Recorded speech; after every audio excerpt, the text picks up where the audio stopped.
दुख और सुख जिंदगी में आते जाते रहते हैं। पता नहीं चलता है कि खुशियों भरा जिंदगी दुखों में कब बदल जाता है। इसलिए अपने खुशियों का हमेशा कद्र करें। वो चिड़िया अपने पति और अपने बेटी के साथ दाना खाकर एक पेड़ पे बैठी हुई थी। गुड़िया के पापा, अब जल्दी घर चलो, अब शाम होने वाली है। थोड़ी देर और रुक जाओ, मुझे शाम को ढलते देखना है। मुझे शाम का ये मंजिल बहुत अच्छा लगता है। हाँ पापा, मुझे भी बहुत अच्छा लगता है। जब सूरज शाम में ढलता है तो लाल दिखाई देता है तो बहुत अच्छा लगता है। शाम हो जाता है, वो हो जाता है जो उन्होंने सोचा भी नहीं था। एक पत्थर गोली की तरह आता है और पापा चिड़िया के सीने में लग जाता है। पापा चिड़िया दूसरी बार भी सांस भी नहीं लेता है और वहीं तुरंत मर जाता है।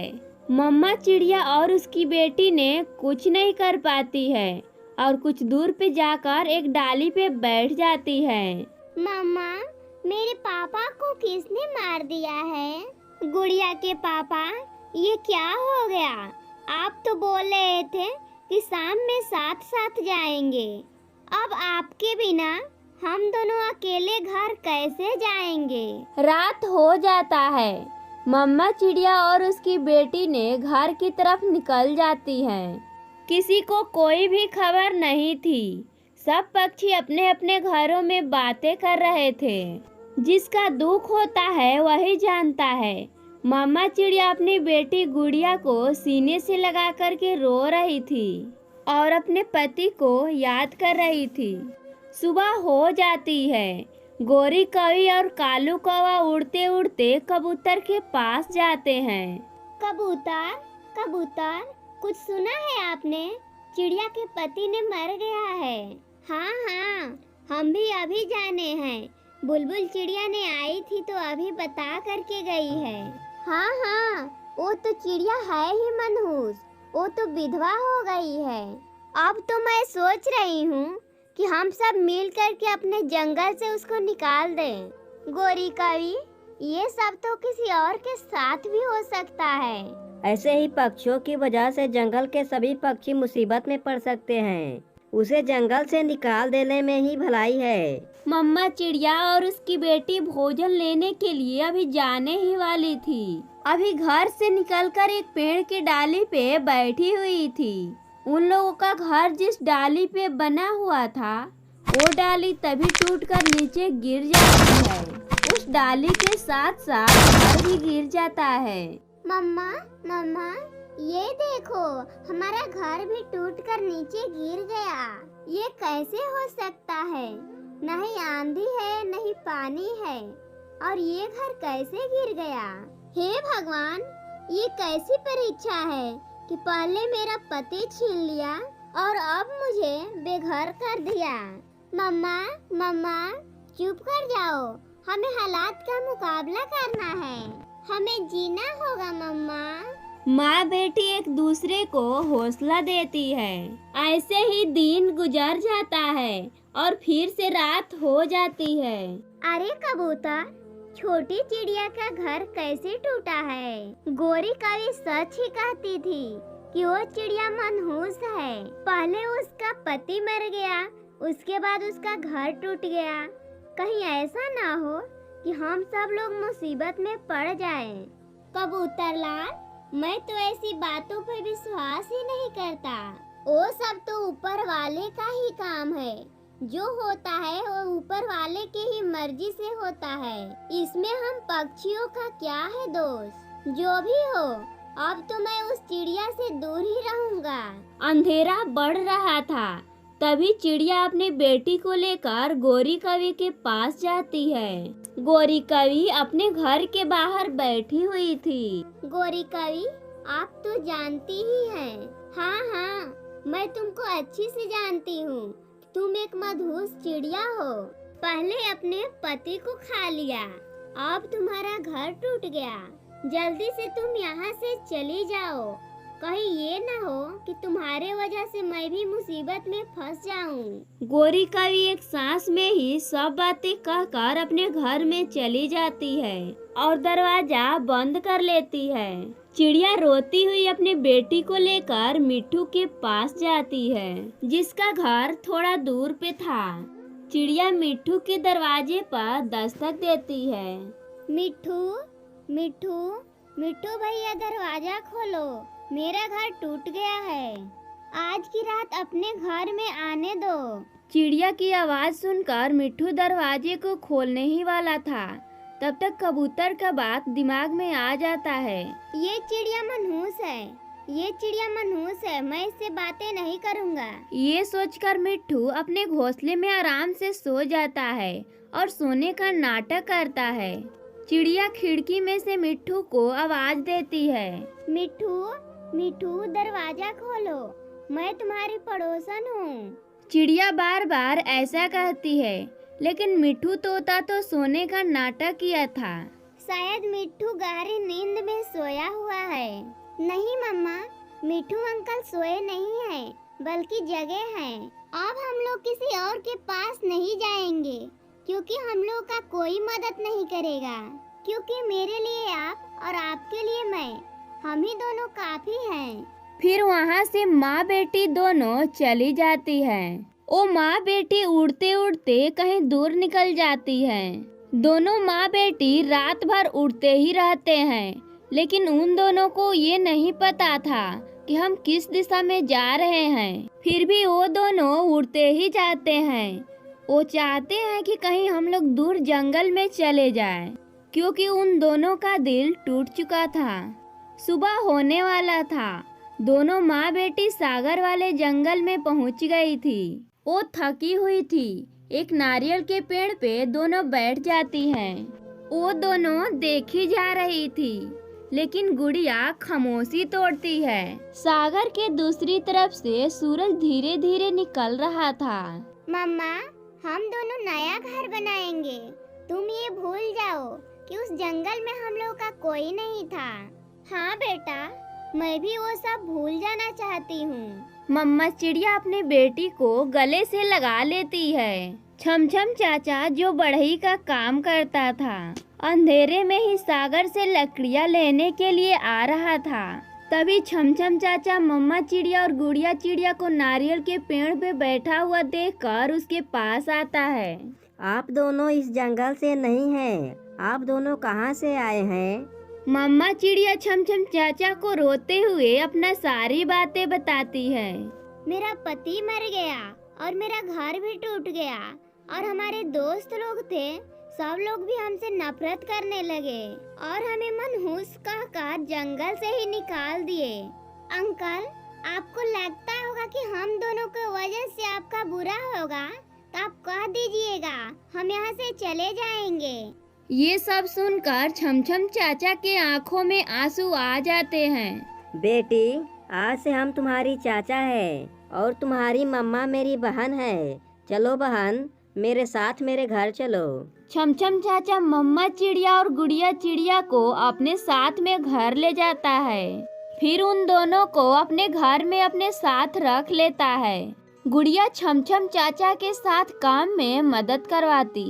मम्मा चिड़िया सबके लिए दाना ढूंढ कर लाती।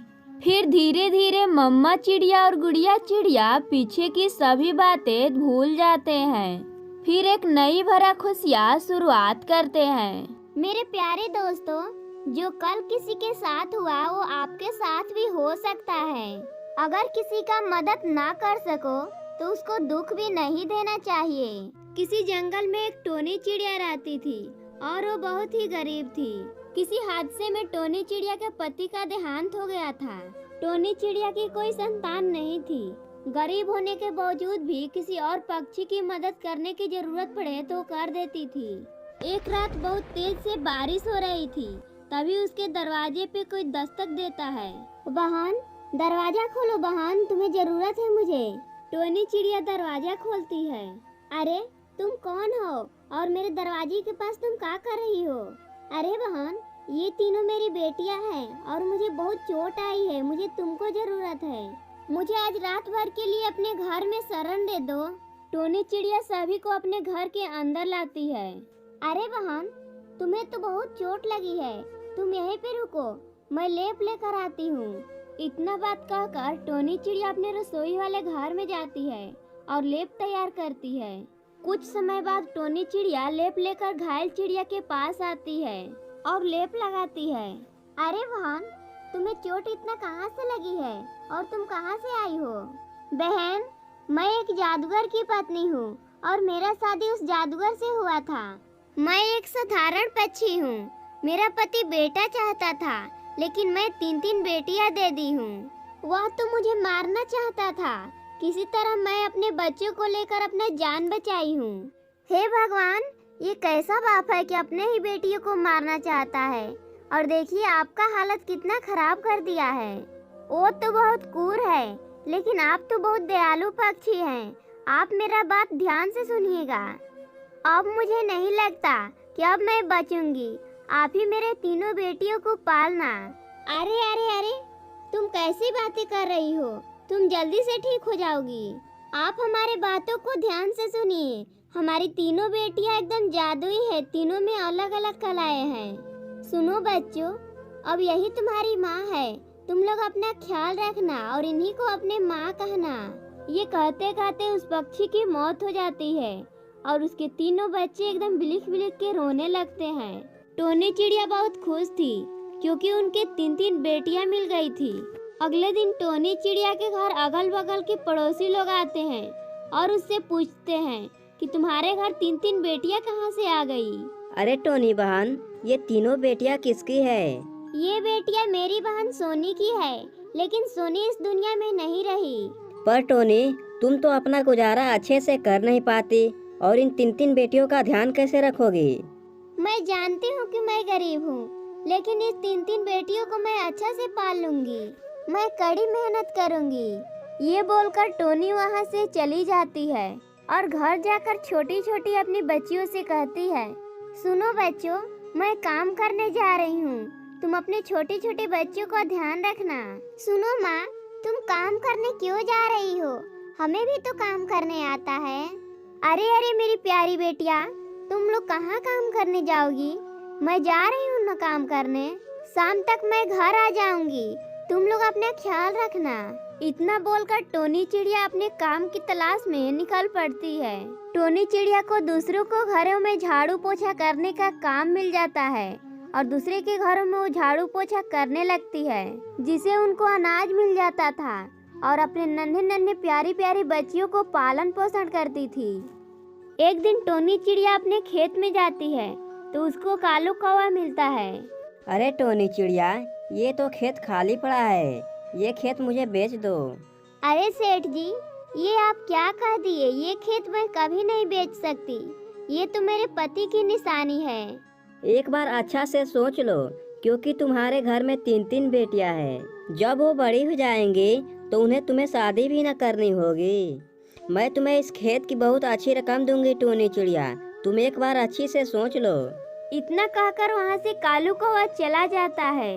तभी उनकी 3 जादुई बेटियां वहाँ पे प्रकट होती हैं और टोनी से कहती है, माँ, वो कौवा अंकल क्या कह रहे थे? कुछ नहीं कह रहे थे बेटा, वो तो यूं ही आते हैं यूं ही चले जाते हैं। पहले ये बताओ बेटा कि तुम लोग खाना खाए कि नहीं?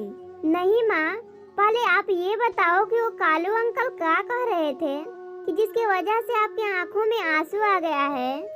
टोनी चिड़िया उस खेत के बारे में 3 बेटियों को बताती है।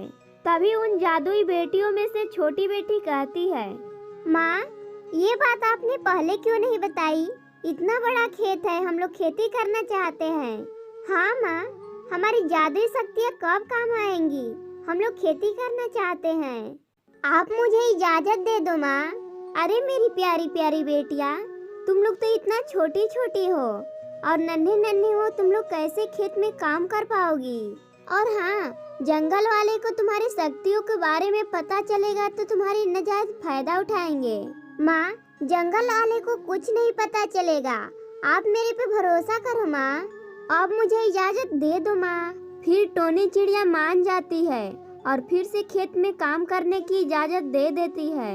जब आधी रात हो जाती है तो तीनों जादुई बेटियां अपने खेत में आती है।